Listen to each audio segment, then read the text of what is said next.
Hi friends, welcome है हमारे GFS India YouTube channels पे। Today we have selected test number 121। Friends, ये हमारा टेस्ट नंबर 121 है। इस पे बात करेंगे, काफ़ी इंपॉर्टेंट टॉपिक है, community health nursing and the paediatric and the child nursing.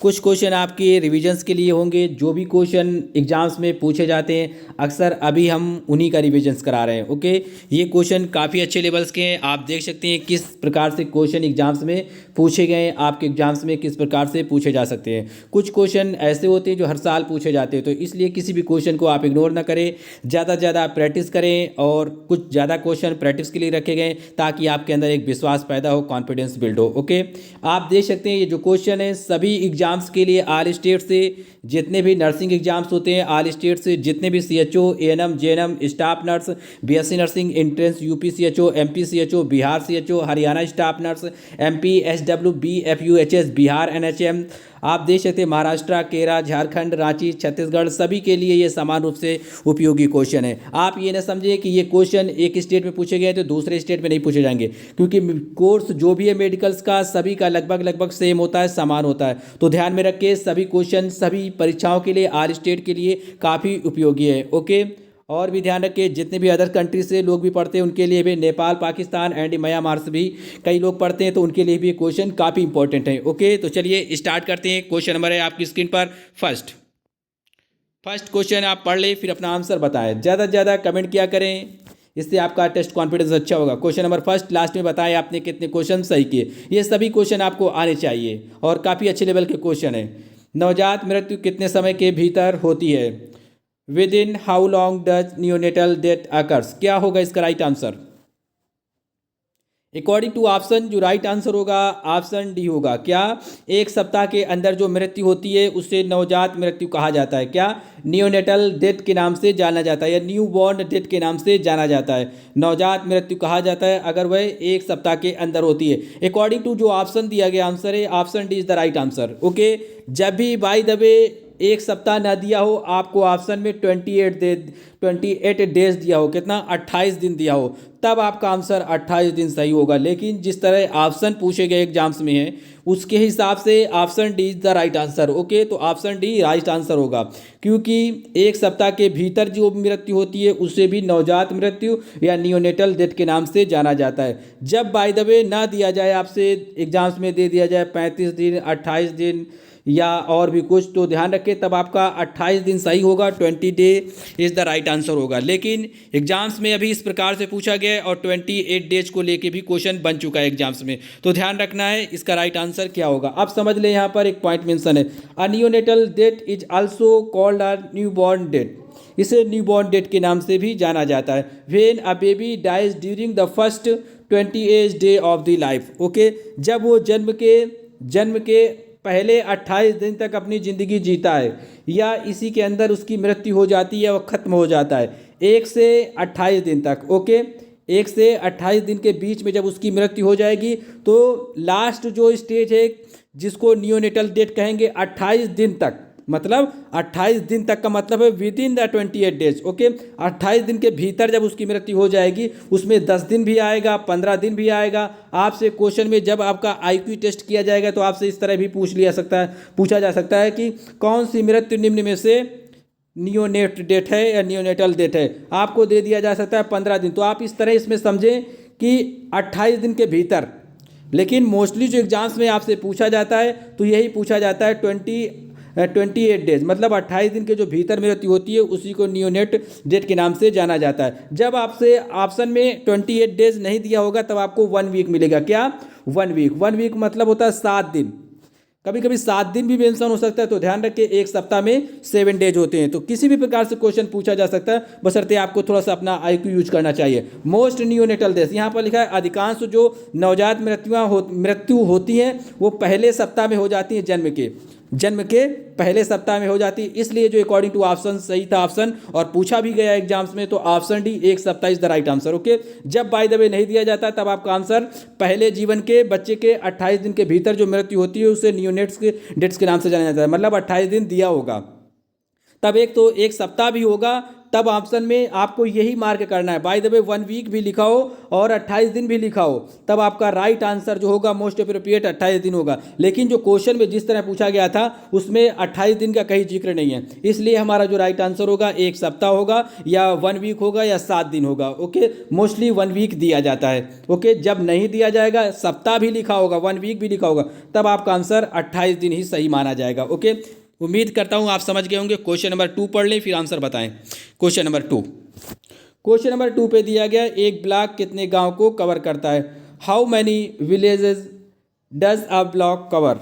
ये क्वेश्चन एम्स ऋषिकेश उत्तराखंड में पूछा गया क्वेश्चन है। बताएं भाई आंसर इसका क्या होगा। एक जो ब्लॉक होता है लगभग कितने गांवों को कवर करता है? यहाँ पर एवरेज आंसर हमेशा पूछे जाते हैं एग्जाम्स में, तो इसके हिसाब से आपको बताना है। राइट आंसर ऑप्शन सी होगा, क्या? 100 दिन। कितने? 100 गांव।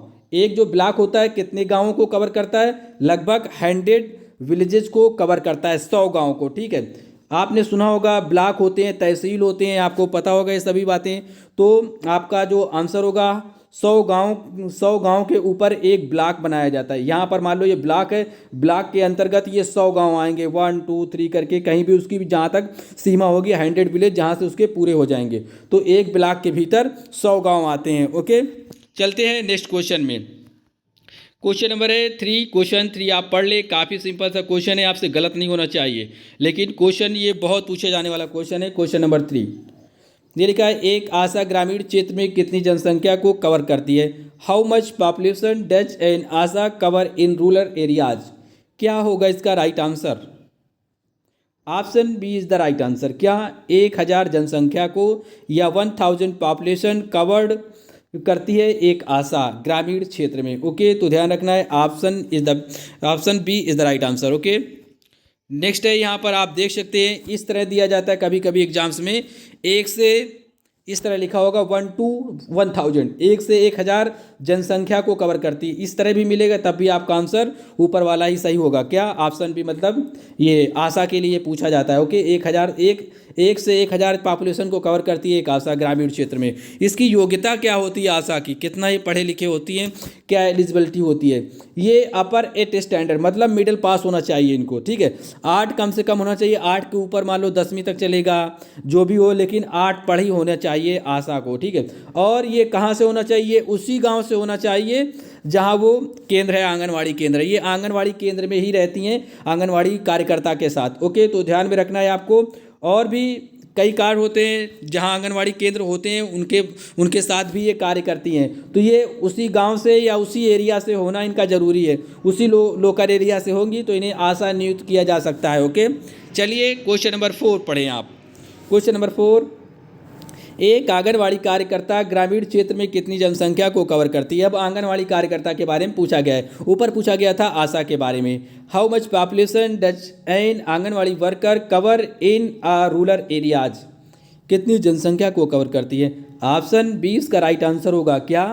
1000 पॉपुलेशन को, 1000 population covered by the anganwadi workers. Okay, अब बात करते हैं क्वेश्चन जो बहुत पूछा जाता है, आंगनवाड़ी कार्यकर्ता होती हैं या आंगनवाड़ी जो केंद्र होते हैं ये किसके अंतर्गत आते हैं? ICSD के अंतर्गत आते हैं। ओके, इसकी स्थापना कब हुई थी? 1975 में हुई थी लगभग। ओके, तो ये बात को ध्यान में रखना है। नेक्स्ट है, यहाँ पर पढ़ ले question number 5। Question number 5, 1 PHC औसतन कितने गांव को कवर करता है? 1 PHC मतलब प्राइमरी हेल्थ सेंटर जो भी होते हैं ये कितने विलेजेस को कवर करते हैं, आपको ये बताना है क्वेश्चन में। जो प्राइमरी हेल्थ सेंटर होते हैं औसतन मतलब एवरेज के हिसाब से कितने गांवों को कवर करें? 1 PHC covers how many village on an average? क्या होगा इसका राइट आंसर?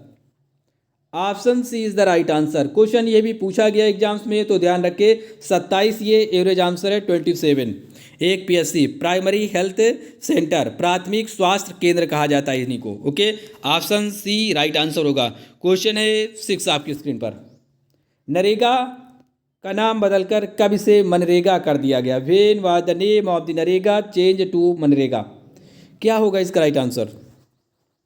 इसका जो राइट आंसर है option D is the right answer. 2009 में ऐसा किया गया था। नरेगा को मनरेगा में बदल दिया गया था। कब? 2009 में। आपको कमेंट बॉक्स में बताना है नरेगा की स्थापना कब हुई थी, नरेगा की स्थापना कब हुई थी।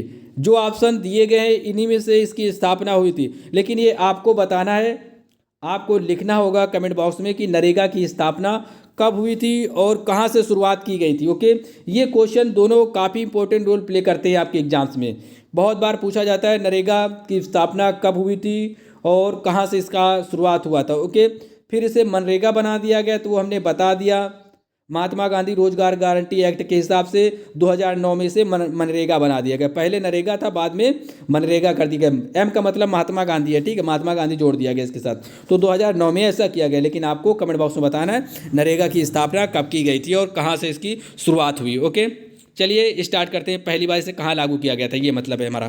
Question number 7, health survey and development committee को और किस नाम से जाना जाता है? By what name is the health survey and development committee known? क्या होगा इसका राइट आंसर? काफ़ी इंपॉर्टेंट क्वेश्चन है और एग्जाम्स में पूछा गया क्वेश्चन है, तो ध्यान रखिए ऑप्शन बी इसका राइट आंसर होगा, भोर कमेटी। क्या होगा? भोर committee. Health survey and development committee, यहाँ पर आप देख ले, health survey and development committee को भोर कमेटी के नाम से भी जाना जाता है। चलिए नेक्स्ट क्वेश्चन में चलते। क्वेश्चन नंबर है 8। सभी क्वेश्चन कंप्लीट किए जो भी कमेटियाँ पूछी जाती हैं। Health survey and the planning, यहाँ पर हेल्थ सर्वे तो लिखा है लेकिन प्लानिंग कमेटी का नाम दिया गया है, ठीक है, क्या प्लानिंग, और इसे किस नाम से जाना जाता है? अब बताना है by what name is the health survey and planning committee known. क्या होगा अब इसका right answer? Option A is the right answer. क्या? ऑप्शन ए होगा इसका राइट आंसर।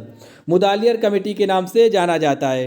जो health survey and planning committee है इसे मुदालियर कमेटी के नाम से जाना जाता है। तो ध्यान में रखना है option A is the right answer. Next question है, ये क्वेश्चन बहुत पूछे जाते हैं। ऑप्शन ये देख ले, क्वेश्चन नंबर 9 देख ले। अब मल्टीपर्पज वर्कर्स कमेटी को यहाँ पर लिख लेना, को किस और किस नाम से जाना जाता है? Which committee known as multipurpose worker committee? Option C बचा हुआ है, इस यही राइट आंसर होगा। क्या? करतार सिंह कमेटी। ओके, ये काफ़ी इंपॉर्टेंट क्वेश्चन है, तो ध्यान में रखना है आपको। यहाँ से क्वेश्चन पूछ लिया जाता है अक्सर एग्जाम्स में, तो ये तीनों क्वेश्चन आपके लिए जो हमने बताए ये सभी इंपॉर्टेंट थे आपके लिए। ओके, क्वेश्चन नंबर 10 पढ़ ले फिर आंसर बताएं। United Nation International Children Emergency Fund की स्थापना कब की गई थी? When was the United Nation International Children's Emergency Fund कब इस्टेब्लिश किया गया था? क्या होगा इसका राइट आंसर? अगर आपको फुल फॉर्म आता होगा तो आप समझ रहे होंगे किसके बारे में बात किया गया है।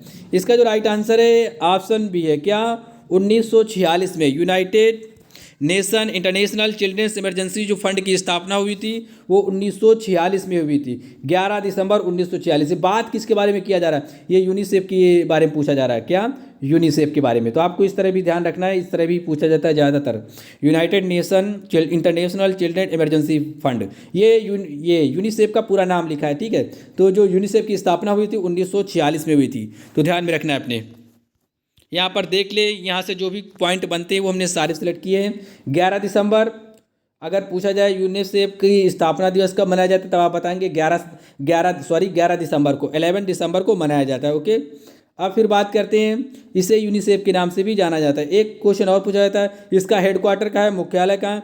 तब आप बताएंगे ये न्यूयॉर्क में है। कहाँ? न्यूयॉर्क में। न्यूयॉर्क कहाँ है? ये अमेरिका में है। ओके, चलते हैं क्वेश्चन नंबर 11, काफ़ी इंपॉर्टेंट क्वेश्चन नंबर 11। एक हॉस्पिटल के लिए अधिकतम ध्वनि कितने डेसिबल तक मान्य है? What is the maximum sound for a hospital up to how much decibel? अधिकतम की बात की गई है, कितना अधिकतम मान्य है एक हॉस्पिटल के अंदर? बातचीत की जो ध्वनि होगी अधिकतम कितनी मान्य है, इसके ऊपर मान्य नहीं है। इसका जो राइट आंसर होगा ऑप्शन बी होगा। कितना? 40 decibel, 40 decibel is the right answer. Okay, option B is the correct. अब बात करते हैं यहाँ पर, जब मान लो कि ये ना दिया हो, क्या 40 ना दिया हो, तब आपको दो ही ऑप्शन ज़्यादा दिए जाते हैं, 40 या तो 35 डेसिबल, ठीक है। तो आपको दोनों में से कोई अगर मिल जाए तो आपको आंसर मार्क करना है। लेकिन यहाँ पर मैक्सिमम पूछा गया है, अधिकतम का मतलब है मैक्सिमम, तब आप बताएंगे कि इससे ज़्यादा 40 से ज़्यादा मान्य नहीं है। और जब आपसे एग्जाम्स में ऐसा पूछा जाए क्वेश्चन, सुने मेरी बात अब ध्यान से, कि जो हॉस्पिटल में बातचीत की ध्वनि होती है वो कितने डेसिबल तक होती है, तो आप बताएंगे कितने डेसिबल तक मान्य है, कितने डेसिबल तक होनी चाहिए। तब आपका आंसर 35 डेसिबल होना चाहिए। क्या? 35 डेसिबल तक हॉस्पिटल के अंदर ध्वनि होनी चाहिए। ओके, इतने डेसिबल के अंतर्गत आप बात कर सकते हैं, तो ये 35 डेसिबल होगा। जब आपसे मैक्सिमम पूछ लिया जाए कि अधिकतम कितना मान्य, तब 40 मान्य। दोनों ऑप्शन कभी एक साथ नहीं दिए जाते, एक बात ध्यान रखिए ये भी, दोनों ऑप्शन 40-35 कभी एक साथ नहीं दिए जाते। जब भी आपको एक साथ मिल जाए, बाय द वे आपको एक साथ मिल जाए, पहली बात तो दिए नहीं जाएंगे कभी, और जब भी दे दिए जाएं आपको एक साथ, तो 35 वाला आंसर ज़्यादा राइट होगा। क्या? 35, क्योंकि अक्सर इसी से क्वेश्चन बनाए जाते हैं 35। WHO के अकॉर्डिंग जो हॉस्पिटल में कन्वर्सेशन की बातचीत की जो ध्वनि होती है वो 35 डेसिबल होनी चाहिए। ओके, अब यहाँ पर अधिकतम बात किया गया है, तो इसलिए ऑप्शन बी सही होगा, क्योंकि ऑप्शन के हिसाब से जो एप्रोप्रिएट आंसर है वो option B is the right answer. Okay, तो ध्यान रखिए 35 भी लिख लें, 35 और 40 दोनों लिख लें, दोनों एक साथ नहीं मिलेंगे आपको, ये बात भी ध्यान रखना। लेकिन WHO के हिसाब से, अकॉर्डिंग टू WHO, जो हॉस्पिटल में बातचीत की ध्वनि होनी चाहिए वो 35, नॉर्मल बातचीत जो होती है वो 35 के आसपास होनी चाहिए, ताकि किसी को कोई प्रॉब्लम्स ना हो। ओके, ज़्यादा ध्वनि से अगर कोई भी बंदा, कोई भी व्यक्ति हॉस्पिटल में बात करता है, तो किसी भी पेशेंट को कोई भी परेशानी या डिसऑर्डर हो सकता है। ओके, आपको अभी ध्वनि के इफेक्ट नहीं पता होंगे, ज़्यादा ध्वनि तक एबॉर्शन तक हो जाता है ज़्यादा ध्वनि से। ओके, जो रॉकेट जाते हैं ना, रॉकेट मिसाइलें आपने सुनी होंगी, मिसाइलें या रॉकेट सुने होंगे, ठीक है, इनकी जो ध्वनि होती है वो लगभग 180 के एबव होती है, 180 से 190 के आसपास होती है डेसिबल में। ठीक है, अगर ये गर्भवती महिलाएं ये वाली डेसिबल को सुन लें, ये वाली डेसिबल, ठीक है, तो उन्हें गर्भपात तक हो सकता है। ओके, और एक बात बता दें, कहीं पर सुन लें, अब थोड़ी सी बात, थोड़ी जानकारी आपके लिए, ताकि आपको ये कहानी पूरी याद रहे। मान लो किसी भी तालाब में मछलियाँ पली हैं, क्या? मछलियाँ पली हैं, तो अगर वहाँ पर 100 के एबव, लगभग 120 के डेसिबल के आसपास अगर वहाँ पर ध्वनि कर दी जाए ना, तो ये जो मछलियाँ होती ना, तो तालाबों से बाहर आने लगती हैं। ये पैरों से चल के नहीं आती, ये बर्दाश्त नहीं कर पाती है ध्वनि, तो इसके वजह से क्या होती है, मरने लगती है, फुदकने लगती है तालाबों पे। ओके, और एक बात और बता दूं आपकी जानकारी के लिए, जो पोल्ट्री फार्म होते हैं ना, जिसपे ये मुर्गे मुर्गियाँ पाले जाते हैं, आपने सुना होगा या देखा होगा अक्सर, कभी ये आपको सिटी के किनारे या रोड के किनारे नहीं मिलेंगे, ये हमेशा जंगलों में बनाए जाते हैं। कहाँ बनाए जाते हैं? जंगलों में बनाए जाते हैं। ऐसा इसलिए होता है क्योंकि ये भी क्या है, 100 के एबव डेसिबल, मतलब 120 डेसिबल के एबव ये लोग ज़्यादा देर तक बर्दाश्त नहीं कर पाते। अगर 120 डेसिबल से ज़्यादा ध्वनि हो जाती है, ठीक है, ध्वनि का मात्रा के एग्जाम में पूछा जाए तो आप बताएंगे डेसिबल होता है क्या? डीबी। डीबी शॉर्ट फॉर्म है, डेसिबल हिंदी में लिख लें तो ध्यान रहेगा आपको, डेसिबल लिख लें। ओके, तो जब ये 120 के आसपास या 100 के एबव की ध्वनि, ये चूजे जो होते हैं ना, चिकन्स, तो ये मुर्गी के जो बच्चे होते हैं ये बर्दाश्त नहीं कर पाते, और क्या होते हैं, ये मर जाते हैं, खत्म हो जाते हैं। इसलिए जो पोल्ट्री फार्म होते हैं मोस्टली जंगलों में बनाए जाते हैं, रोड से कम 500 मीटर या 1 किलोमीटर, 1.5 किलोमीटर, 2 किलोमीटर, 5 किलोमीटर की रेंज में बनाए जाते हैं, रोड से काफ़ी दूर पर बनाए जाते हैं, ताकि जो बसों की, ट्रकों की, गाड़ियों की जो ध्वनि हो, उससे क्या है, इनको हार्म्स ना हो, इनको नुकसान ना पहुँचे। उम्मीद है आप ये सभी फैक्ट समझे होंगे अच्छे से। एक दो फैक्ट और बता देता हूं, इन्हें भी आप समझ लें। नॉर्मल जो कन्वर्सेशन होगा हॉस्पिटल्स पे वो इतना होगा, जिस ध्वनि से हम आपसे बात कर रहे हैं। अब इस बात को भी समझें, WHO के अकॉर्डिंग नॉर्मल जो ध्वनि होती है कन्वर्सेशन की, WHO के अकॉर्डिंग वो 45 डेसिबल होती है। कितनी? 45 डेसिबल। ये सामान्य बातचीत की ध्वनि है, अगर लिखना चाहें तो आप लिख सकते हैं। सामान्य बातचीत की ध्वनि जो होती है वो 45 डेसिबल होती है, लेकिन जिस ध्वनि से हम बात कर रहे हैं ये लगभग 50 के आसपास है। कितने? 50 डेसिबल के आसपास है, क्योंकि हम ज़्यादा इंटेंसिटी पे बोल रहे हैं, हमारी जो तीव्रता है वो थोड़ा ज़्यादा है। इस वजह से क्या है, ये जो ध्वनि है, ये हमारी जो ध्वनि है लगभग ये क्या है, 50 और 55 के बीच में है हमारी ध्वनि। ओके, जिस ध्वनि से हम बात कर रहे हैं, आपको समझ में आ रहा होगा, हमारी जो इंटेंसिटी है वो आपके कानों को भेद रही होगी।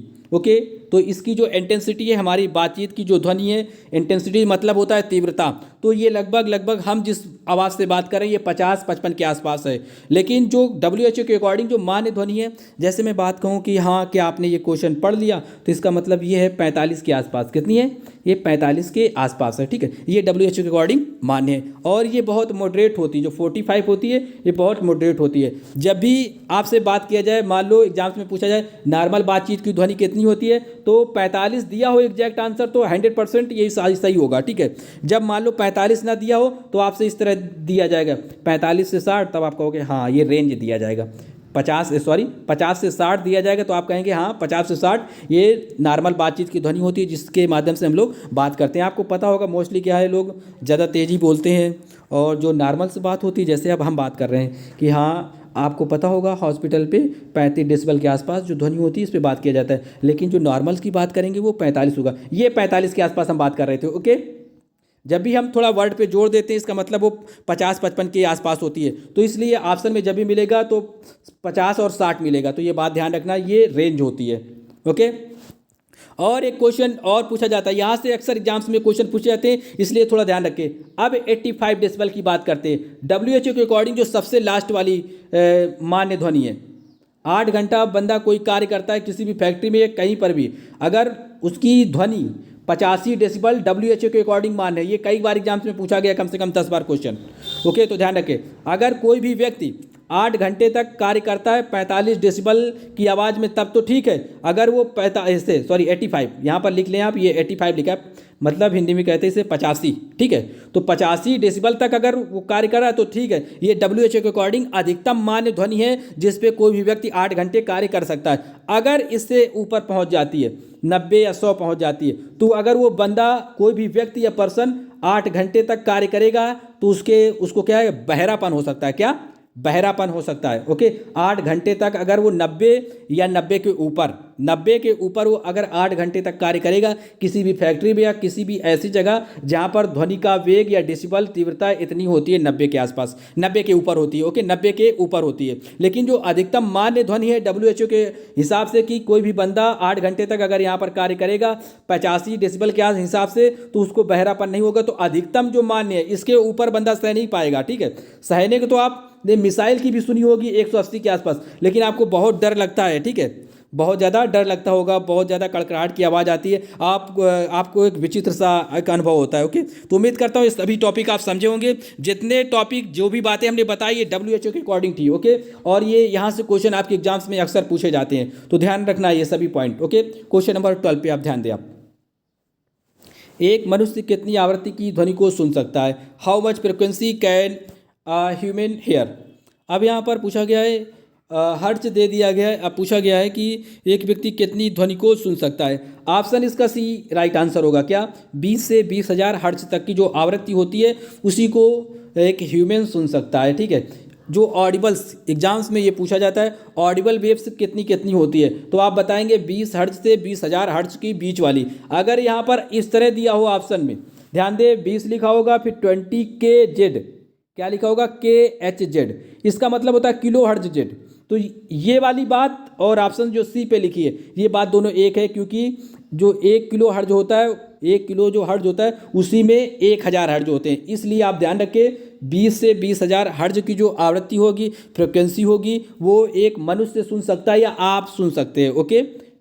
तो दोनों आंसर लिख लेना आप, 20 और 20,000 के, क्योंकि ये दोनों इक्वल है। हमने यहाँ पर किलो हर्ट्ज में चेंज कर दिया, ठीक है। 20 से 20,000 हर्ट्ज, या आपको ये दिया जाएगा एग्जाम्स में 20 से 20,000 हर्ट्ज, तो दोनों दे दिए जाते हैं कभी कभी। ये एग्जाम में बहुत रिपीट होने वाले क्वेश्चन है। चलिए बात करते हैं थोड़ा सा नीचे, ओके, समझ ले अब इन्हें भी।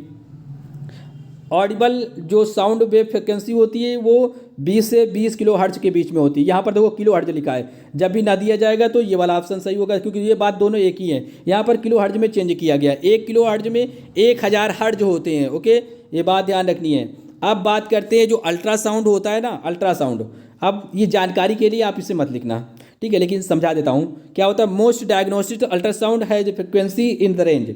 जब अल्ट्रासाउंड, आपने सुना होगा अल्ट्रासाउंड किए जाते हैं या अल्ट्रासाउंड होते हैं, मोस्टली सभी लोग जानते हैं, उसमें कितने मेगाहर्ट्ज की आवृत्ति का यूज किया जाता है? 20 से 18 के बीच की, या सॉरी 2 से 18 के बीच की, कितनी, 2 से 18 मेगाहर्ट्ज की बीच की होती है या 2 से 20 हर्ट्ज की। यहाँ पर जो ऑप्शन मेंशन है ये भी होगा, ये भी होगा।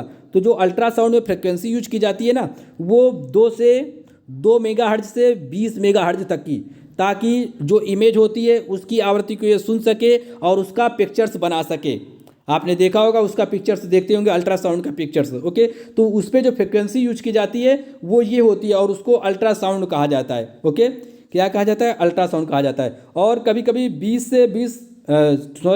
2 से 20 नहीं मिलता, तो आपको ध्यान रखना है 2 से 18 मेगाहर्ट्ज होगा, लेकिन किलो हर्ट्ज नहीं लिखोगे, MHz, इसका मतलब होता है मेगा हर्ट्ज। ये अल्ट्रासाउंड में यूज की जाती है। जब ये फ्रिक्वेंसी क्या होता है, जब यूज की जाती है, इन तरंगों का यूज किया जाता है, वेव्स का, या कहीं पर भी जहाँ पर अल्ट्रासाउंड किया जाता है, मोस्टली क्या होता है बेबी का या किया जाता है, तो उस पर क्या होता है, वो जो उसकी धड़कनें होती है, जो उसकी आवाज़ होती है, इमेज होती है, बॉडी की एक थरथराहट की आवाज़ सुन लेता है, उसका इमेज बना देता है, उसका क्या करता है, इमेज बना देता है। एक बात और ध्यान रखें, एक एग्जाम्स में क्वेश्चन पूछा गया था एसएससी स्टाफ सिलेक्शन कमीशन में और public service commission Uttar Pradesh PCS में, ये पूछा गया था, एक पत्ता हिल रहा है, क्या, एक पत्ता, पेड़ का पत्ता, लीव्स की बात कर रहे हैं, ओके।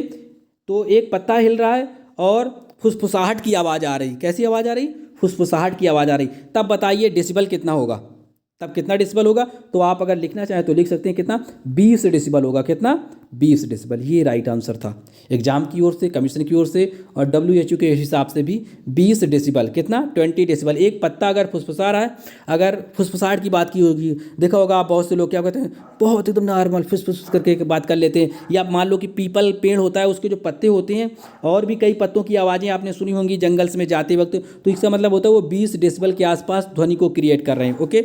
उम्मीद करता हूँ अच्छे से समझे होंगे। क्वेश्चन नंबर 13 पढ़ लें, काफ़ी इंपॉर्टेंट क्वेश्चन, अक्सर एग्जाम्स में पूछा जाने वाले क्वेश्चन। यहाँ पर इंग्लिश में पढ़ लें, नीचे हिंदी बताएंगे इसके बारे में, अगर आपको आता हो तो देख लें इसे। ये लिखा है ग्लोबल वार्मिंग काजेज, ये क्वेश्चन आपसे रिलेटेड नहीं है लेकिन पूछा बहुत जाता है ये आपसे, क्योंकि ये करंटली मुद्दे ऐसे होते हैं जिसमें क्या है, पूरी दुनिया बहुत ज़्यादा समर्पित है, इन मुद्दों को सुलझाने में लगी हुई है, ओके। इनके कारण क्या क्या होता है, बहुत ज़्यादा परेशानियां होती हैं, इसलिए ये काफ़ी इंपॉर्टेंट रोल प्ले करते हैं आपके एग्जाम्स में, अक्सर हर एक एग्जाम से पूछा जाता है global warming causes. According to option सही राइट आंसर होगा ऑप्शन डी होगा, क्या, ये लिखा है reduce food production, increase sea level resulting flood, increase dryness of the climate. अब बात करते हैं ग्लोबल वार्मिंग के कारण क्या क्या हो सकता है। यहाँ पर मतलब होगा इसका, जो खाद्य उत्पादन में कमी आएगी, ठीक है, जो सी का लेवल है, पानी का स्तर है समुद्र का, वो बढ़ जाएगा, ठीक है, और उसकी वजह से क्या होगी, बाढ़ आएगी, ये ग्लोबल वार्मिंग के कारण है। फिर क्या है, increase dryness of the climate, और क्लाइमेट क्या हो जाएगा, मतलब सूखा पड़ जाएगा, ठीक है, क्या, ड्रॉट्स पड़ जाएगा, सूखा पड़ जाएगा, ओके। तो अब आपको ये बात अगर समझ में नहीं आ रही है तो अभी हम बात करते हैं हिंदी में, तो वहाँ पर आप समझ जाएंगे, नीचे पॉइंट टू पॉइंट मेंशन है, अब यहाँ पर समझ लें, अब यहाँ से अच्छे से समझ में आएगा आपको। ग्लोबल वार्मिंग के जो कारण होते हैं, खाद्य उत्पादन में कमी आएगी और समुद्र के जल स्तर में वृद्धि हो जाएगी, परिणाम स्वरूप बाढ़ आ जाएगी। इसका मतलब ये होता है, ग्लोबल वार्मिंग का मतलब होता है पृथ्वी का तापमान बढ़ना, क्या, gradually the increasing the temperature of the earth, okay, ये मतलब होता है इसका ग्लोबल वार्मिंग का। इसकी वजह से क्या होता है, जो आइस कैप होते हैं, जो हिमालय में, माउंटेन्स में और भी जहाँ जहाँ भी होते हैं पूरी दुनिया में, ठीक है, तो ये क्या होते हैं, जब टेम्परेचर बढ़ेगा, आपको पता है, आप अगर आइसक्रीम खाते हैं या बर्फ़ खाते थे आप, तो देखा होगा ज़्यादा अगर हवा चल जाए या गर्मी हो जाए, ड्राइनेस मौसम हो जाता था, तो आपकी जो आइसक्रीम होती तो पिघल के नीचे गिर जाती थी। इसका मतलब टेम्परेचर बढ़ने से क्या है, ये मेल्ट हो जाती है, कौन सी, बर्फ़, आइस। तो आइस कैप, दुनिया में जो 2% पानी है, 3% टोटल पूरी दुनिया में फ्रेश पानी है, कितना, 3%, बाकी जो पानी है समुद्र का और भी पानी जो भी है भरा हुआ है पानी, नदियों, झीलों, समुद्रों में, 97% वो पानी हमारे पीने के काबिल नहीं, वो सैलिन वाटर कहते हैं उसे, कैसा वाटर, सैलिन वाटर। तो आप समझें इसे ग्लोबल वार्मिंग की वजह से। जो आइस कैप है माउंटेन्स में, ये क्या होते हैं, पिघल जाते हैं, जब पिघलेंगे तो नदियों में बाढ़ आएगी, नदियों में बाढ़ आएगी तो गाँव में भी बाढ़ आएगी, गाँव में, और नदियाँ जब पूरी तरह से फुल होके चलेंगी तो ये जाके पानी समुद्रों में जाके गिरेगा, कहाँ गिरेगा, हिंद महासागर, जो भी समुद्र पड़ता होगा उस देश के आसपास, ठीक है, ये जाके पानी उस वहाँ पर जाके गिरेगा, ओके। तो इससे क्या होगा, समुद्र का जो लेवल होगा, समुद्र का लेवल छोटे मोटे पानी से नहीं वो होता, ठीक है। जब बहुत ज़्यादा मात्रा में ये आइस कैप पिघलेंगे, बर्फ़ के ये पहाड़ पिघलेंगे, तो इसका लेवल बढ़ जाएगा। इसका मतलब ये जो समुद्र किनारे गांव होंगे, विलेज होंगे, टाउन्स होंगे, वो डूबने लगेंगे। इसी का मतलब ये है कि समुद्र के जल स्तर में वृद्धि होगी और परिणाम स्वरूप बाढ़ आ जाएगी। समझ में आया आपको?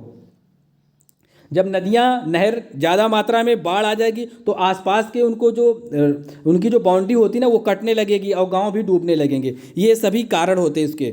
और क्या होता है, समय पूर्व बाढ़, जो आम की जो फसल होती है ना, समय से पूर्ण बौड़ आ जाएगी। मटर्स के और भी जो गेहूं के खेत होते हैं ना, ये समय से पहले पक आएंगे। उस पर जो दाने होते हैं, सीड्स होते हैं, ग्रेन्स होते हैं, वो अच्छे हेल्दी नहीं होंगे, पतले पतले से होंगे और वो खाने में भी ज़्यादा टेस्टी नहीं होंगे और बहुत से न्यूट्रिशंस भी उससे खत्म हो जाएंगे और जो फसल होगी उसका उत्पादन भी कम होगा। इसका मतलब ऑप्शन ए है। ओके, खाद्य उत्पादन में कमी आएगी। ओके, क्योंकि मौसम ड्राइनेस हो जाएगा।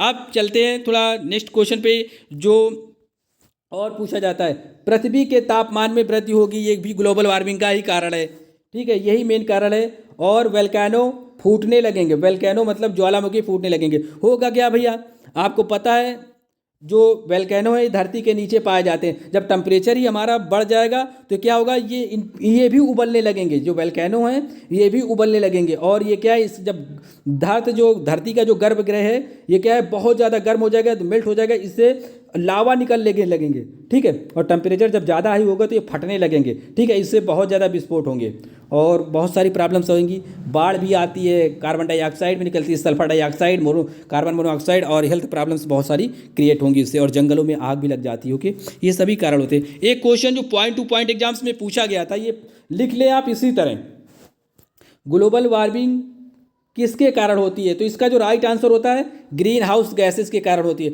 नेक्स्ट क्वेश्चन में अच्छे से क्लियर हो जाएगा, आप इसे इसी तरह समझें, ये एकदम रट लेना, लिख के जाना, ठीक है। क्वेश्चन ये कई बार आ चुका है एग्जाम्स में, नर्सिंग में, और भी बहुत ज़्यादा एग्जाम्स में आ चुका है कई बार। ग्लोबल वार्मिंग किसके कारण होती है? तो आप लिखना ग्रीन हाउस गैसेज के कारण। नेक्स्ट क्वेश्चन में बात करेंगे ग्रीन हाउस गैसेज क्या होती हैं। चलिए समझते हैं question number 14 number, global warming के लिए जिम्मेदार गैस कौन सी है? Which gas is responsible for the global warming?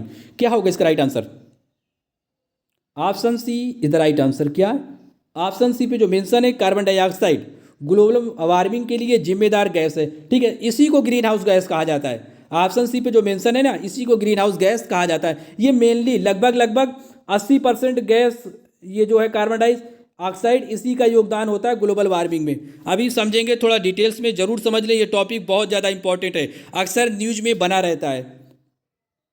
80% इसका योगदान होता है, 15% इस गैस का योगदान होता है मीथेन का, और नाइट्रस ऑक्साइड का भी लगभग 2-4-5%, और 2-4-5% वाटर वेपर को जलवाष्प कहा जाता है। क्या?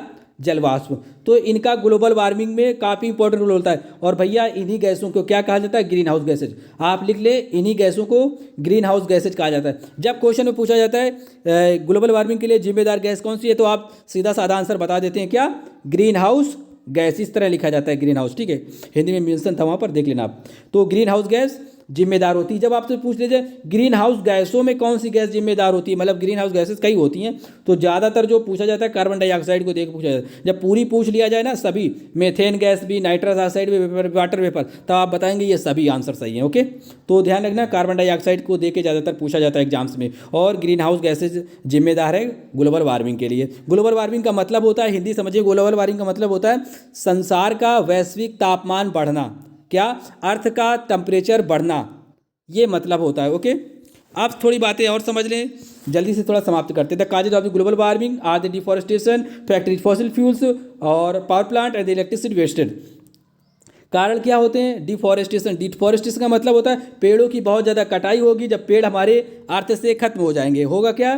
पेड़ हमारे अर्थ से खत्म हो जाएंगे, इनकी कटाई होगी। तो आपको पता है पेड़ों को जिंदा रहने के लिए पेड़ कौन सी गैस एब्जॉर्ब करते हैं? Carbon dioxide. और हमें कौन सी देते हैं? हमें ऑक्सीजन देते हैं। मोस्टली जो पूरी गैस मिलती है वो हमें ज़्यादातर पेड़ों से मिलती है। किससे? पेड़ों से मिलती है। जब पेड़ ही भैया सब कोई काट डालेगा तो कार्बन डाइऑक्साइड जो आप लोग जो क्या करते हैं, एग्जिट करेंगे। ऑक्सीजन आप लोग लेते हैं और कार्बन डाइऑक्साइड को बाहर करते हैं। जब कार्बन डाइऑक्साइड कोई खाने वाला नहीं बचेगा, पेड़ ही आप काट डालोगे, तो इसका मतलब, और कार्बन डाइऑक्साइड कैसी गैस होती है? गर्म गैस होती है। तो इस वजह से पृथ्वी का टेम्परेचर बढ़ने लगता है। और जब गर्मी ज़्यादा होगी तो पेड़ पौधे सूखने लगेंगे, फसलें भी बर्बाद होने लगेंगी, डिजर्टिफिकेशन हो जाएगा, मरुस्थलीकरण हो जाएगा, रेगिस्तान बन जाएगा। ओके, और समय से भी बारिश नहीं होगी, क्योंकि मानसून किसकी वजह से बनता है? पेड़ों की वजह से बनता है। तो इसका मतलब टर्म्स हमने समझा दिया, डिफॉरेस्टेशन का मतलब ये होता है। नेक्स्ट पॉइंट अगर समझना चाहें तो समझ लें, फैक्ट्री फॉसिल। अगर नहीं आपको अच्छा लग रहा है तो आप स्किप करके आगे बढ़ सकते हैं।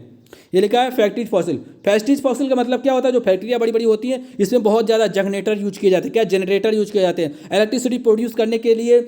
बहुत ज़्यादा इनमें डीजल, पेट्रोल, ये सभी जाल डाले जाते हैं। ठीक है, तो इससे कार्बन डाइऑक्साइड, कार्बन मोनोऑक्साइड बहुत ज़्यादा प्रोड्यूस होती है। आपने देखा होगा गाँव में लाइटों की बहुत व्यवस्था होती है, खंबे पोल गाड़े जाते हैं, लगाए जाते हैं। अब इससे समझ लें इसका क्या प्रॉब्लम्स होता है।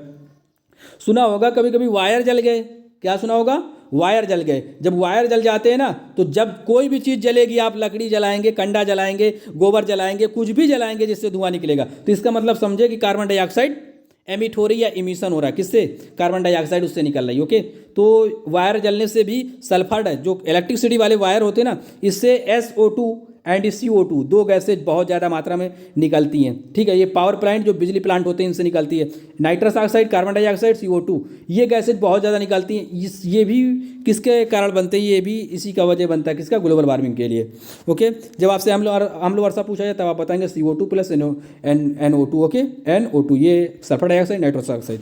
ये आपकी थोड़ी जानकारी के लिए था। अब नेक्स्ट पॉइंट पे चलते हैं। यहाँ पर समझ ले, ये लिखा है deforestation reduce the numbers of the trees and means that will be more the carbon dioxide in the air.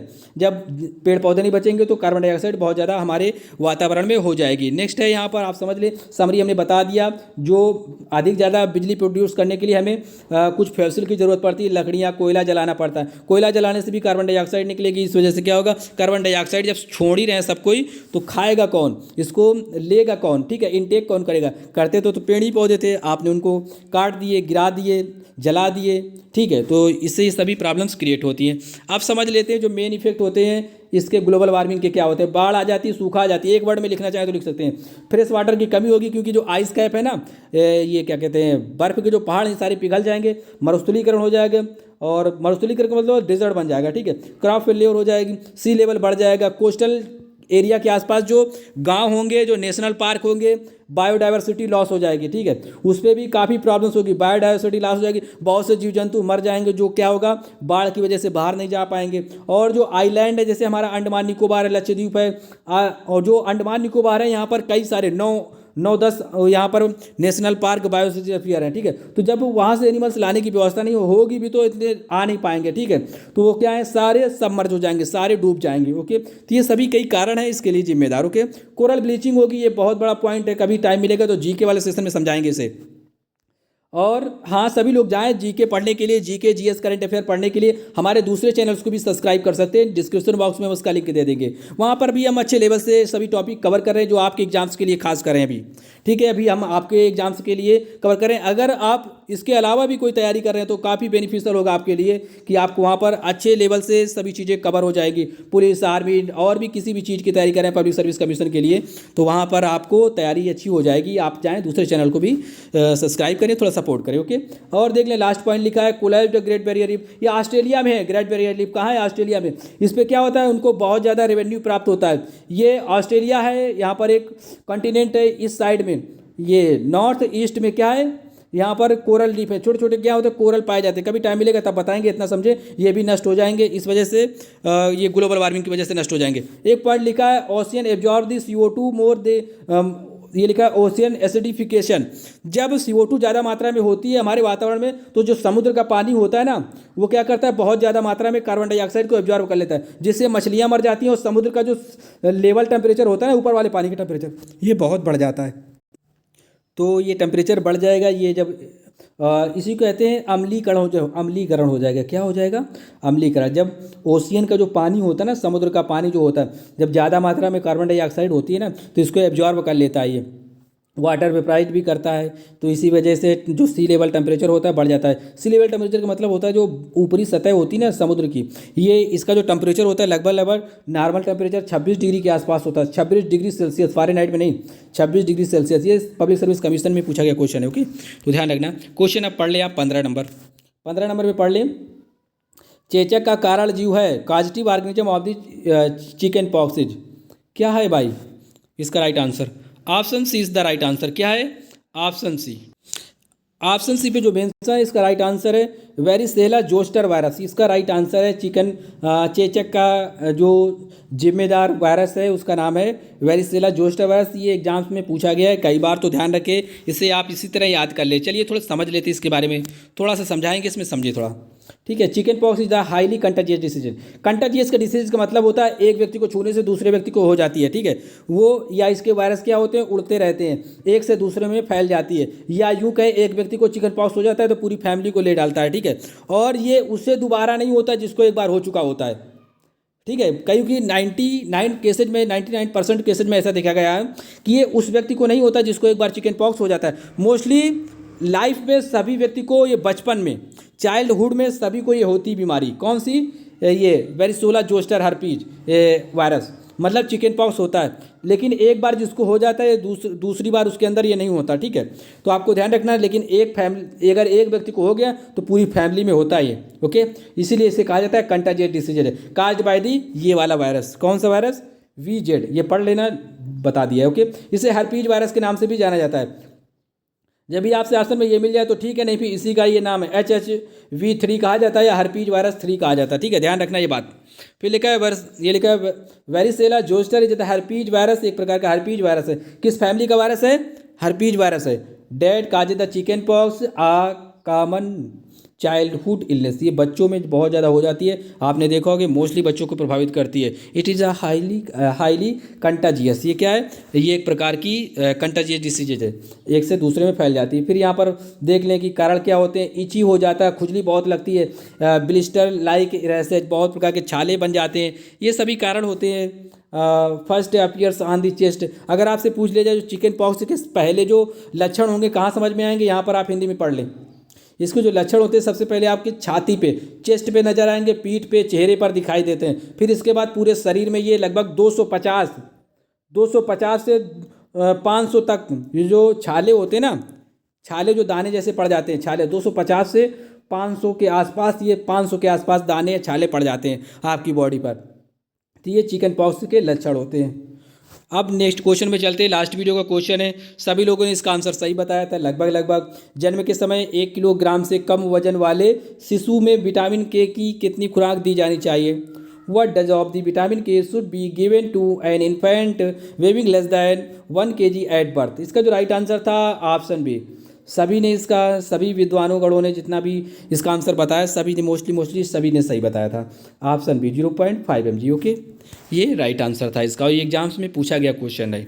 अब क्वेश्चन है आपकी स्क्रीन पर 17 नंबर क्वेश्चन आपको बताना है, आप इसे पढ़ लें। इसे हम नेक्स्ट वीडियो में कवर करेंगे। चेचक का कारण जीव है। देखिए दोनों क्वेश्चन पे ध्यान रखना, ऊपर चिकन पॉक्स था, यहाँ पर चेचक, लेकिन क्वेश्चन में कभी कभी इसी तरह पूछा जाता है। तो ऊपर चिकन पॉक्स के बारे में बताया गया था। ठीक है, तो अब आपको ध्यान रखना है caustic organism of a small pox, ये स्मॉल पॉक्स के बारे में पूछा जा रहा है। ठीक, तो इंग्लिश में जब आप पढ़ेंगे तभी आपको ज़्यादा अच्छे से क्लियर होगा।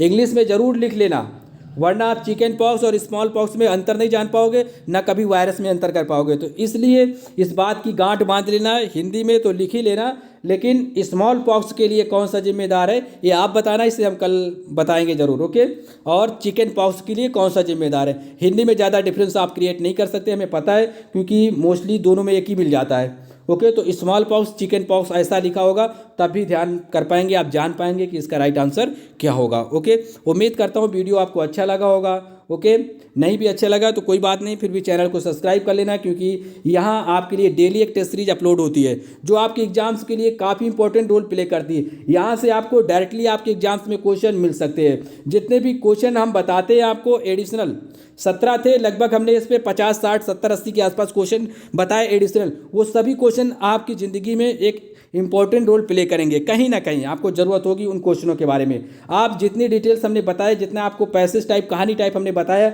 अगर आप वो सभी फॉलो करते हैं तो आप एक दिन अच्छे लेवल के अच्छे विद्वान बनेंगे, और आप किसी भी एग्जाम्स में बैठेंगे आपको सफलता जरूर मिलेगी। ओके, क्योंकि हमने सभी एक का कनेक्शन दूसरे से जरूर किया है, तो इसलिए आपको रिलेटिव तत्व बताए हैं जो आपके एग्जाम्स में अक्सर पूछे जाते हैं। ओके, तो चैनल पे नए से सब्सक्राइब कर लें, और अपने दोस्तों के साथ इस वीडियो को ज़रूर शेयर करें, अपने ग्रुप में शेयर करें। ओके, और हाँ, जो लोग जीके जीएस पढ़ना चाहते हैं तो हमारे दूसरे भी चैनल को सब्सक्राइब करें, क्योंकि वहाँ भी हम अच्छे लेवल से कवर कर रहे हैं। खासकर सभी नर्सिंग एग्जाम्स में, कोई भी नर्सिंग एग्जाम्स हो किसी भी स्टेट से, वहाँ पर क्या है, जीके जीएस का पोर्शन आने लगा है। 10 से 15 नंबर 20 नंबर का जीके जीएस पूछा जा रहा है, करंट अफेयर। तो हम सभी आप ही के लिए अभी कवर कर रहे हैं, तो आप सभी लोग जाएँ, अभी फ़ायदा उठाएँ और पढ़ें। आपको कहीं ज़्यादा भटकने की ज़रूरत नहीं है। Okay, thanks for watching friend, thank you, bye bye.